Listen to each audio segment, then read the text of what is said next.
Okay, the maroon policy in your packet, I actually don't have one on me, but it's going to be the maroon one, and it says on it critical care protection, specified health event insurance. So this policy is going to be based on heart attacks, strokes, bypass surgery, cardiac arrest. You get a stent put in. This policy is going to pay you $7,500 upon diagnosis. If you open up the packet, there's some statistics in here. So every 34 seconds, someone suffers from a heart attack, and every 40 seconds, someone has a stroke. It's actually more common than you think.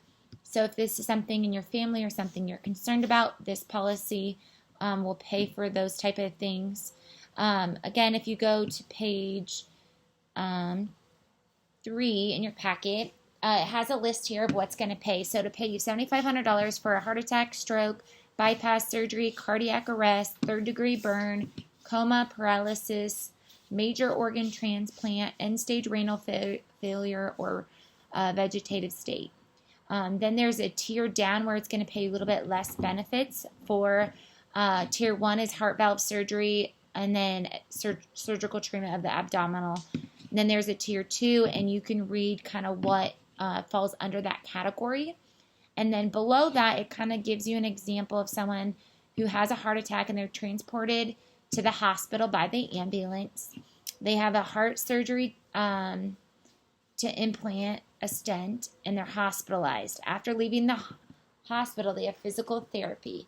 So, and then several months later, he had to have heart valve surgery. So this policy would pay approximately $23,100 for a situation like that. If you look to the next page, it is our benefit overview. So the first 7 days will pay you $800 a day, and then day 8 to 15 is $1,300 a day if you have one of these diagnoses. Their step-down intensive care unit is $500 a day for the first 15 days. And then you can kind of read through a little bit more. I'm going over the major things. The tier 1 shows the $4,000 payout, and then the tier 2 shows the $2,000 payout based on those diagnoses. If you look a little lower, there is hospital confinement at $300 a day, so there's no lifetime maximum in that if you're hospitalized.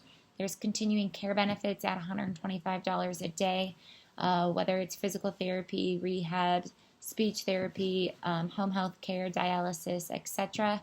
All these things do have to be heart-related to receive these benefits with all the different diagnoses listed here. There's also ambulance benefits at $250 or $2,000 for air.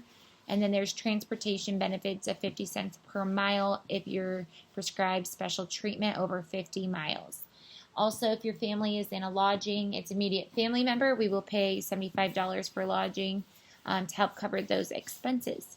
So this is our critical care policy, and again, it's the maroon one in your packet or attached on the email, or maybe you haven't requested me to send it to you yet.